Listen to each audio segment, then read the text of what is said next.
In this session, we'll look at how we can calculate average end area cut and fill volumes. On my screen, I've got a drawing that represents a proposed roadway project. Let's take a quick tour.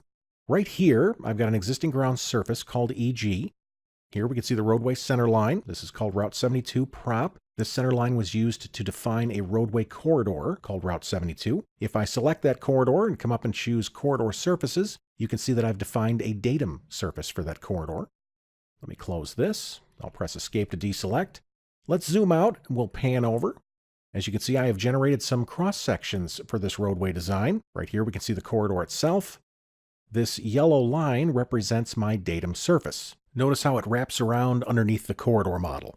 The goal in this session is to calculate the cut and fill volumes between the datum surface and the existing ground surface. To do that, I'm going to pan back over to the roadway model, and I'll select one of the sample lines. I will then come up to the Launchpad panel, and I'll choose Compute Materials. I'd like to compute the materials for my Route 72 alignment using the Route 72 sample line group. I'll click OK. And then in the Compute Materials dialog box, I can select a quantity takeoff criteria. Notice I already have one set up called earthwork. This makes things really easy. All I have to do is select my existing ground and my datum surface, and my volumes are calculated. Now, just for a second, let's say that you don't have one of these set up ahead of time. Let me show you how you can create your own quantity takeoff criteria. I'll do that by closing this dialog box. Let me press escape, and then we'll take a quick field trip to the Settings tab on the tool space. Let's drag this down. From here, I'll click to expand quantity takeoff. I will then expand quantity takeoff criteria. Here you can see that earthwork criteria we just looked at. To create a new quantity takeoff criteria, I'm going to right-click on the heading and I'll choose New. I will then give my quantity takeoff criteria a name. I'm going to call this Earthwork Calcs, and then I'll select the Material List tab. Here's where I define the materials that I'd like to calculate.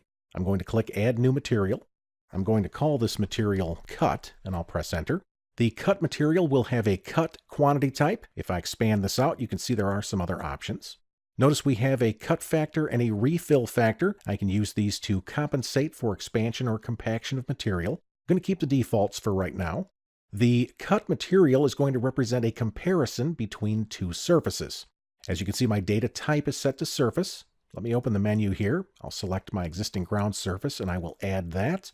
I will then select the datum surface. I'll add that as well. Cut is going to be everything below the existing ground and above the datum surface. Finally, I'll come down to Shape Style. I'll select this.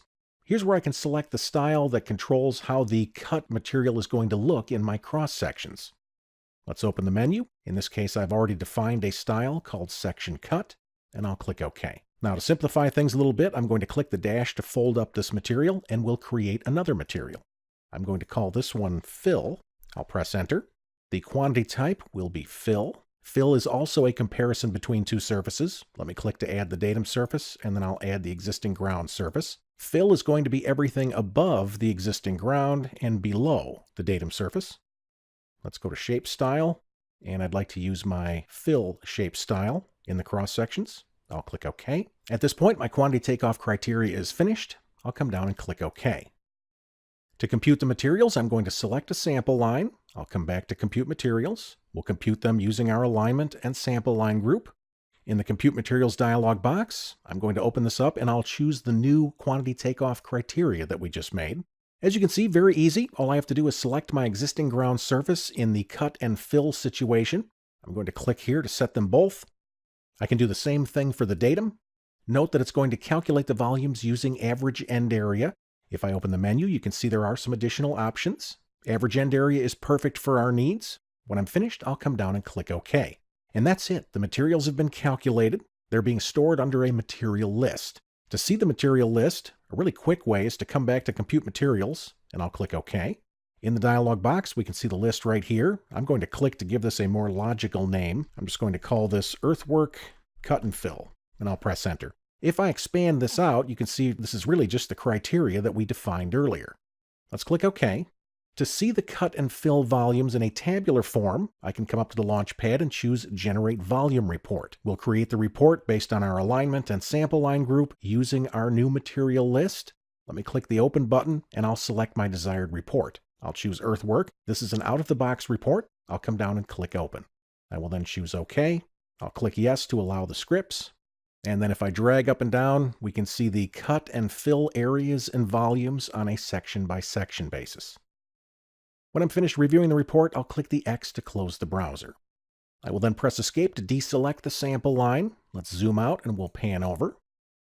Notice that when you calculate your materials, Civil 3D will graphically display those in the section views using those shape styles that we selected earlier. Right here we can see the cut area and we can see the fill area. And you can see that that is consistent on all sections. Now, since these materials are considered sampled items, we can turn them on and off very easily using the View Group properties. If I wanted to hide their display, I could select one of the sections. I could come up to View Group Properties. And here on the Sections tab, I could use the Draw option to display or hide these. Likewise, if I wanted to, I could change their style from here as well. I'm going to keep things the way they are. I'll click the X to close the dialog box. Finally, now that I've created this quantity takeoff criteria, I could drag and drop this into my template file such that it will be available in all future drawings. By setting these up ahead of time, you are only a couple clicks away from calculating your roadway earthwork. Would you like to explore other Autodesk infrastructure ideas and workflows? If so, please visit the Civil Immersion blog by scanning the QR code or by following the URL listed below.